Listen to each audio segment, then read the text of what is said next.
ne me demandez pas comment j'ai fait, mais je suis en présence du Skoda Kodiaq de nouvelle génération. Alors, il y a un peu de camouflage, mais parce qu'on est des experts, on va vous montrer un peu le style à venir et également on va aller à l'intérieur. Alors, il faut qu'on soit discret, mais croyez-moi, j'ai des choses à vous montrer qui devraient vous plaire si vous étiez client ou si vous cherchez un véhicule avec de l'espace. Donc, prêt à me suivre? On y va. À l'avant, à première vue, on peut voir qu'on est clairement dans la continuité de ce que proposait Skoda sur le Kodiaq. Le truc, c'est que ça se modernise un petit peu dans la lignée d'Octavia. À première vue, avec un capot bien sculpté, les nouvelles lignes qu'on apprécie, on a une calandre qui grossit encore, qui se verticalise. Et ça, c'est un bon point parce que ça donne de l'agressivité. Ce qui est marrant, c'est que on a un peu l'impression que les calandres Skoda deviennent celles que BMW devrait nous offrir. Et franchement, ça donne de l'agressivité à la voiture. Et même si on regarde, on peut voir que la structure du bloc optique va être le même avec une partie haute. On peut voir qu'en partie basse, il y a ce qui ressemble à un module Matrix LED. Ils disent qu'ils passent sur une nouvelle génération de Matrix LED. Et aussi, ce qui est cool, c'est les aérations en partie basse. Là, vraiment, elles sont immenses, elles sont super imposantes. Et ça aussi, ça va offrir de la gueule à la voiture. Regardez-moi cette face avant. Franchement, ça se vend. C'est caractériel. Et aussi, si on regarde un peu en partie basse, notez cette grille avec un motif plutôt stylisé, l'emplacement du radar juste sous la plaque d'immatriculation. Aussi d'ailleurs dans la calandre, je peux noter une petite barre fine qui, je pense, a l'air de cacher certainement du chrome. Non mais dis donc, ce petit bandeau caché dans la calandre, là, il cacherait pas de la lumière? Regardez. Je viens de voir ça sur le camouflage, là.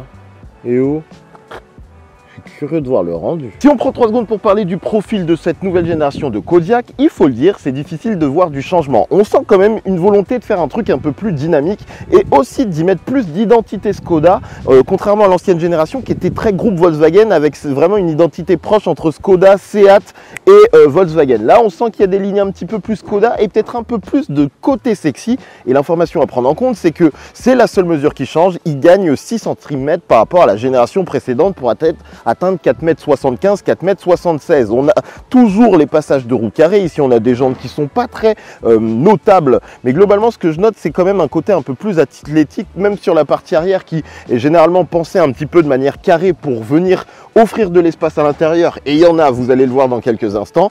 Et globalement, c'est un peu ce qu'on peut dire. On sent vraiment qu'il y a un petit peu plus de lignes tranchées.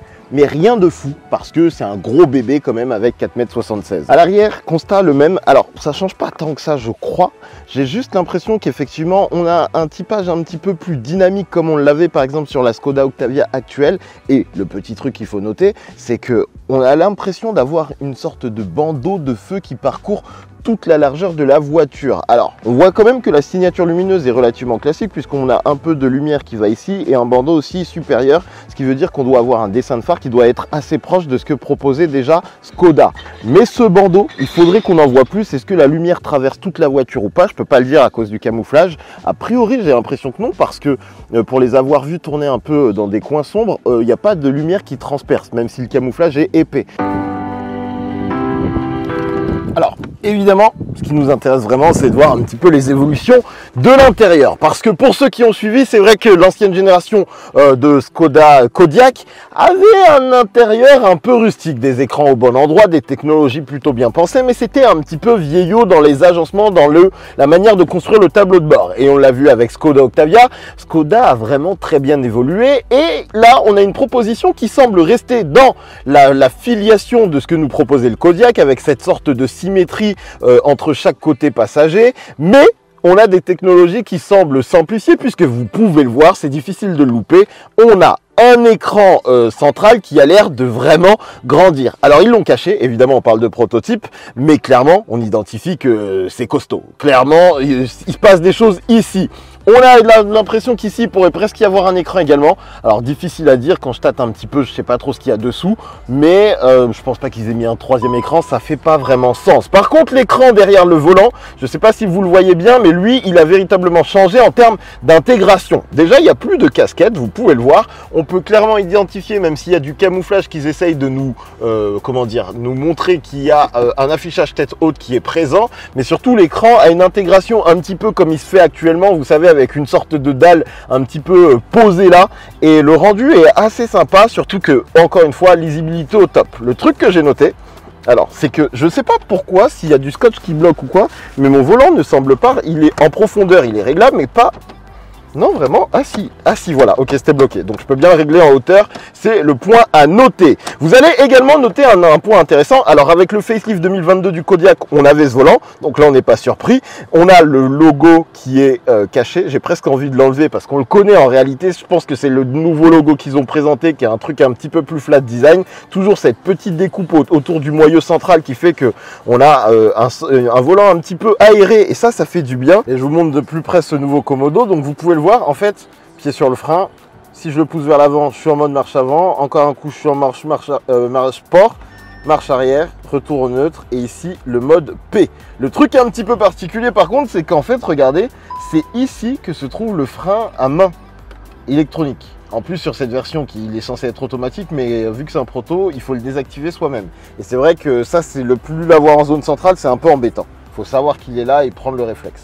En fait, ce que ça permet de ce passage derrière le volant, c'est de venir libérer plein d'espace en zone centrale pour avoir encore plus de rangement. Et honnêtement, ça a l'air pas mal ce qu'il nous propose, parce que regardez, du coup j'ai de quoi ranger pas mal de gobelets, vraiment, ça c'est assez cool. En plus je vois que du coup c'est une zone glissante, et en plus de ça, comme on n'a plus de commande de vitesse placée ici, on a encore plus de rangement, ce qui fait que maintenant vous avez un double chargeur à induction incliné qui est parfait pour venir recevoir le téléphone, et juste au-dessus, vous allez avoir un autre emplacement qui vous permet de venir installer votre portefeuille, des clés, des pièces, enfin bref, il y a même d'ailleurs un truc qu'on ne voit plus trop maintenant, un porte-pièces. C'est trop cool. Et évidemment, pour ceux qui connaissaient le Kodiaq, on avait 3 sortes de molettes qui permettaient de commander la clim de manière physique. Et le cache là, il n'est pas là pour rien, parce qu'on me laisse la ventilation, on me cache l'écran et on a toujours le bloc ici. Donc j'ai tendance à penser qu'il y a des boutons qui sont toujours dispo. La question c'est qu'est-ce qu'ils apporteraient de plus pour qu'ils aient envie de les cacher. Mais j'ai tendance à vous dire que pour moi, la clim va rester avec des contrôles physiques. Mais vraiment, pourquoi? J'ai envie de l'arracher. J'ai envie de comprendre ce qui me cache là-dessous. À savoir que je crois pas qu'ils ont... J'ai pas trop l'impression qu'ici il y a une zone tactile, mais j'ai pas l'impression qu'aussi on ait des boutons. Ils ont gardé des boutons VSIG pour déverrouiller les portes et pour le warning, et c'est assez appréciable. Et ce que j'aime aussi beaucoup, c'est la manière dont on gère la direction de la ventilation. Il y a des petits joysticks qui sont super pratiques, qui vous permettent vraiment de l'orienter comme vous le souhaitez de manière intuitive. Et de la même manière, vous pouvez gérer l'intensité juste en tournant le petit joystick, et si vous le tournez complètement, ça vient fermer le volet de ventilation. Donc ça, bon point. Et même en ressenti, les amis, moi j'étais jamais monté dans un Kodiaq et je dois le dire, la sensation d'espace, c'est top. Je vais regarder ici aussi. Waouh! On a un rangement qui est vachement profond. Regardez tout ce que je peux mettre de bras. Vraiment de la profondeur. On a également la possibilité de venir cacher ici. Et là, par contre, ça ne se referme pas. Je note également qu'on a 2 ports USB type C qui sont placés ici. Et alors, il faut savoir, prototype, comme je vous le dis, donc les matières là, clairement, c'est pas de la matière définitive. On a un plastique lisse très bas de gamme. Donc ça, clairement, ça restera pas sur la version finale. Et la boîte à gants, et oh, c'est pas, je m'attendais à quelque chose de plus conséquent. Mais honnêtement, le premier point que je note, c'est que on se sent vraiment dans un espace très spacieux. Surtout que ici, c'est boîte à lunettes. Écoutez, sur les choses auxquelles il me laisse accéder, il y a de quoi faire. Je viens de faire une découverte surprenante. Alors, je sais pas si c'était déjà le cas sur les anciennes générations, mais ils ont caché un petit porte-carte, regardez, juste là. Alors, je sais pas ce que tu mets, mais le fait que ce soit là, je trouve ça super sympa. On va aussi prendre 3 secondes pour parler des sièges parce que c'est un truc tout bête, hein. Mais même sur les versions entrée de gamme chez Skoda, on a fait un road trip avec l'Octavia quasiment entrée de gamme et je l'avais dit, les sièges sont top, c'est-à-dire qu'on est sur des finitions tissus. Je crois que maintenant Skoda n'utilise que des tissus 100% recyclés. Ils sont vraiment confortables, c'est-à-dire que presque. Est-ce qu'ils sont ventilés? Ça c'est peut-être la question, mais le truc cool c'est que j'ai pas spécialement envie d'avoir des sièges plus haut de gamme parce que le cuir ça brûle et l'avantage du tissu c'est que ça ne brûle pas tout simplement. Et en finition, vraiment tu te demandes à quoi va ressembler un modèle plus haut de gamme parce que là franchement c'est moelleux et enveloppant comme il se doit. Bon, et concernant ce nouvel écran, on regarde un petit peu plus en détail. Alors qu'est-ce que je peux faire? Évidemment, là, on va voir tout ce qui va être aide à la conduite. On peut voir qu'on a le Lane Assist, le Speed Warning, etc. Mais ce n'est pas ce que je veux voir. Si j'appuie ici, qu'est-ce qui se passe? Rien. Ok, donc ça, techniquement, ça me permet de changer un petit peu les pseudo écrans latéraux. Je peux même complètement les enlever. Je rappuie un coup, ça les réaffiche. Et cette flèche me permet de changer l'affichage central avec la Maps, les compteurs et les assistances et l'ordinateur de bord. Ok, d'accord, très bien. Et ce bouton, non, ça c'est pas un bouton. Et ça c'est quoi? C'est le raccourci vers les assistances. Et bah écoutez, simple, efficace. Là je peux dézoomer visiblement. Ok, ok, ok. Et ce qui est un peu marrant, c'est que l'interface paraît, en termes d'écran, je sais pas comment dire, ça fait un tout petit peu vieillot en termes de définition. Mais après, c'est ultra lisible, donc franchement, bon point. Place arrière, comment on se situe? Alors, j'ai jamais testé un Kodiaq et je me rendais pas compte à quel point c'est grand. Faut se mettre en tête qu'on est dans la catégorie du 5008 et clairement, il y a de l'espace. Le truc que je note sur cette nouvelle génération, c'est que visiblement la banquette coulissante, alors c'est un peu dur, prototype, n'oubliez pas, est toujours présente avec également la possibilité de régler le dossier sur plusieurs inclinaisons, hop, et la possibilité également de la plier totalement comme ça pour ensuite venir la rabattre, parce que version 7 places, donc on peut même tenter un truc, voir un peu au niveau accès comment ça va se passer.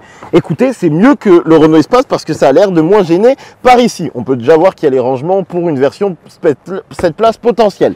Alors maintenant la vraie question, c'est quand même de savoir ce que ça vaut niveau assise arrière. Alors attendez, parce que j'ai perdu la petite gâchette. Oh non, elle est là. Tout va bien. Hop, petite gâchette. Et je vais me tester.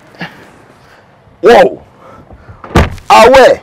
Ok. Vous pouvez voir que le Simply Clever de Škoda est toujours présent. Ah non, c'est le camouflage, pardon. On a toujours le petit volet Roland, mais c'est le camouflage qui me faisait croire qu'il était déjà en place. Et les amis, en termes d'espace, waouh! Waouh, c'est chaud! Effectivement, c'est de la folie. On a toujours les petits rangements façon Škoda. Un des points intéressants, c'est qu'ici, on va avoir des rangements. On y revient dans 3 secondes, je vous les filmerai en plus grand. Mais l'espace disponible, on a un accoudoir un peu entrée de gamme, mais confort, ça va. On n'a pas de trappe à ski, visiblement. Je crois pas qu'on ait une trappe à ski. Pourtant, il y a des... Attendez. On a une trappe à ski de qualité! Et franchement, par la place, c'est fou. Je n'avais jamais testé un Kodiaq. On a des bus d'aération que je vais mettre sur moi parce que j'ai chaud. La possibilité de gérer la température et également les sièges chauffants qui sont disponibles à gauche et à droite. On a 2 ports USB type C, prise 12 volts et un compartiment qui est extractable. Donc en fait trop bien parce que comme ça je peux vous le montrer et qui va vous permettre, si vous le souhaitez, d'avoir 2 porte-gobelets installés comme ça. Et ça c'est assez malin parce que par exemple tout à l'heure je l'ai enlevé et j'ai rangé mon boîtier dedans. Donc trop bien en fonction de ce que vous avez besoin de ranger. Alors après la question c'est comment je le remets en place. Forcément je vais pas y arriver. Hein?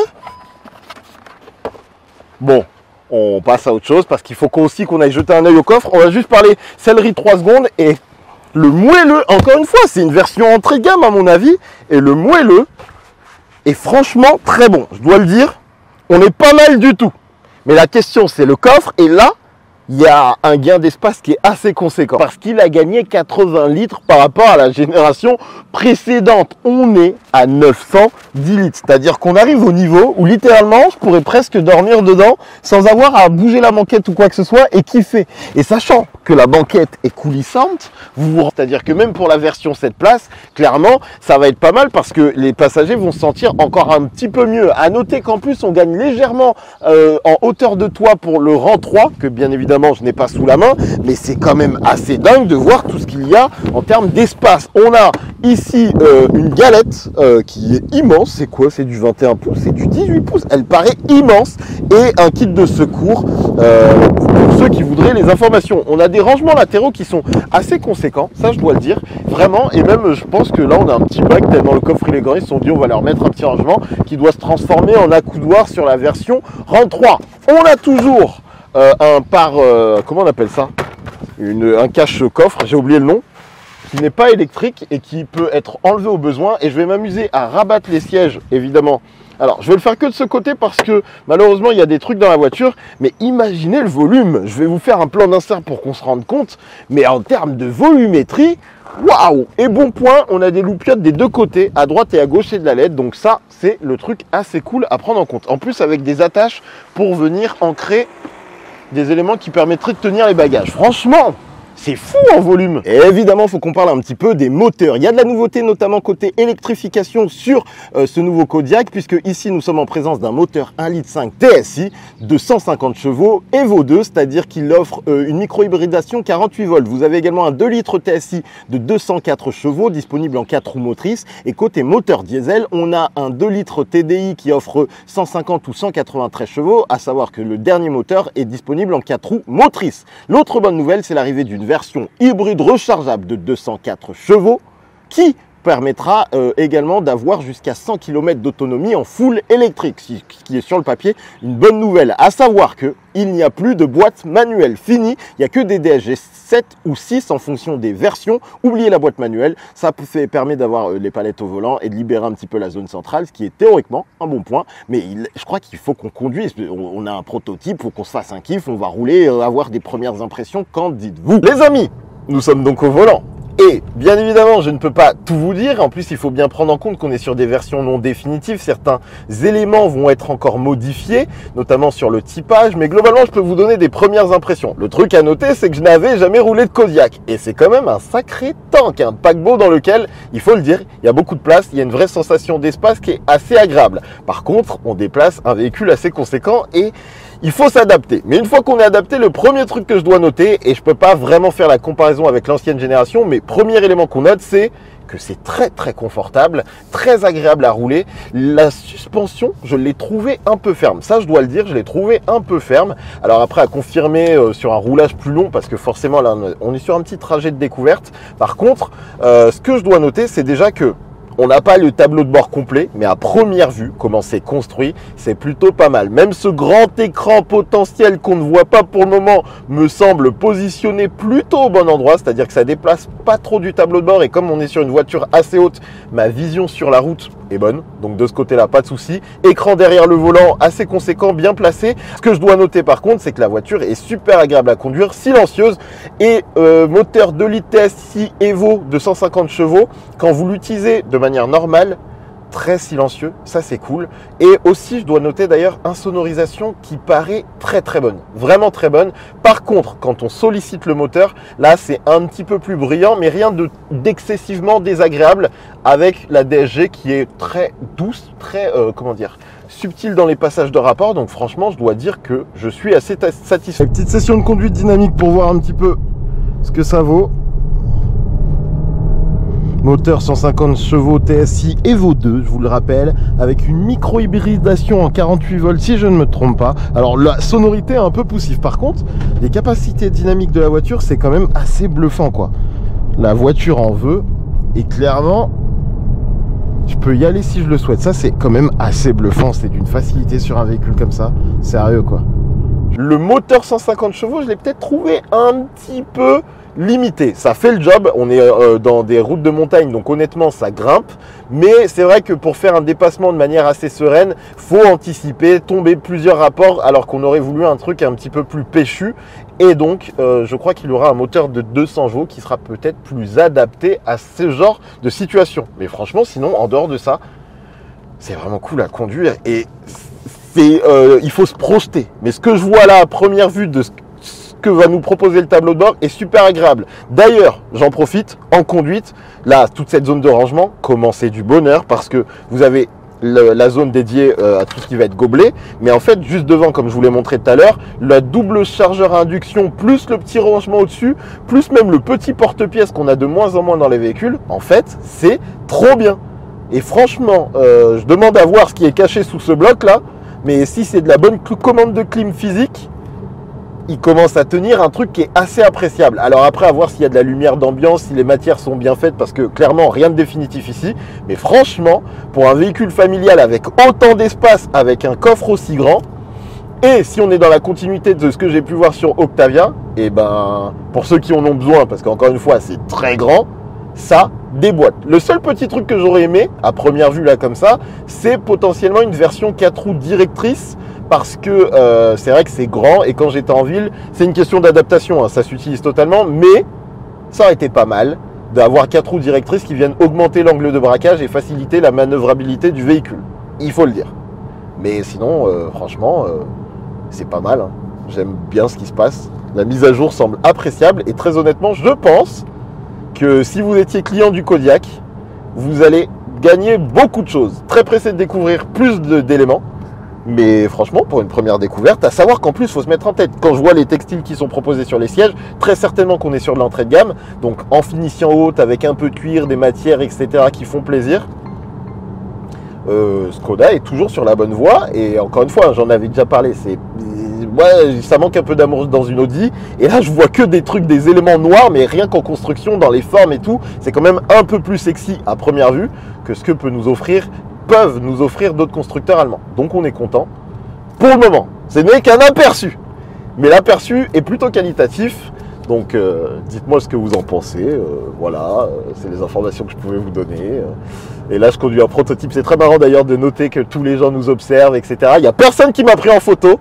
Ça m'énerve un petit peu parce que j'aurais voulu pouvoir leur dire non, prenez pas, c'est une voiture secrète et tout, mais j'ai pas pu le vivre cette expérience-là. Mais conduire un prototype est quand même assez amusant et on espère en voir plus. Bref les amis, c'est la fin de cette expérience avec ce Kodiak. J'espère que ça vous a plu. C'était une expérience intrigante, je dois le dire. Je suis pas spécialement fan de cette approche de on vous montre mais on vous montre pas tout. C'est un peu compliqué. Toujours est-il que je sais qu'il y en a certains d'entre vous qui seront contents d'avoir les informations un petit peu en avance en attendant les versions finales. Et donc, j'ai joué le jeu et j'espère que ça vous a plu. Si c'est le cas, abonnez-vous et on se retrouve bientôt pour de nouvelles aventures. Salut!